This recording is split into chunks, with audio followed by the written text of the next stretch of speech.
He was the ship's doctor. His name was Andrew Bloxam. He wrote a detailed journal entry at the time describing what happened on August, I think, 11th of 1825. At 3:30 in the morning, he said, an object described as like a red cannon shot comes out of the water.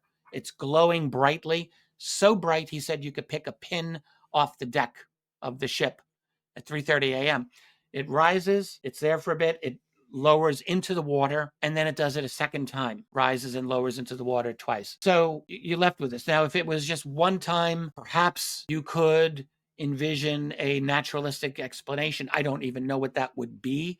What kind of bright, glowing, orangey orb emerges from the ocean for a number of seconds, lighting up your ship brighter than daylight, essentially, and then returning. But to do it twice, we're now relying on the testimony of this man. Do we trust him? That is ultimately the question. Do we trust his authenticity, his reliability? I decide, yes, I think that I do. He was the doctor of the ship.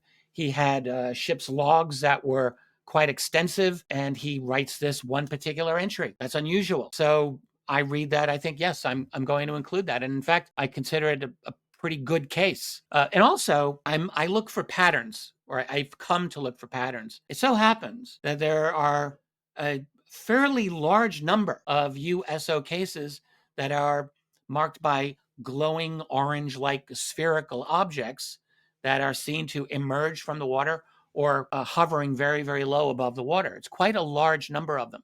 It's a significant subset.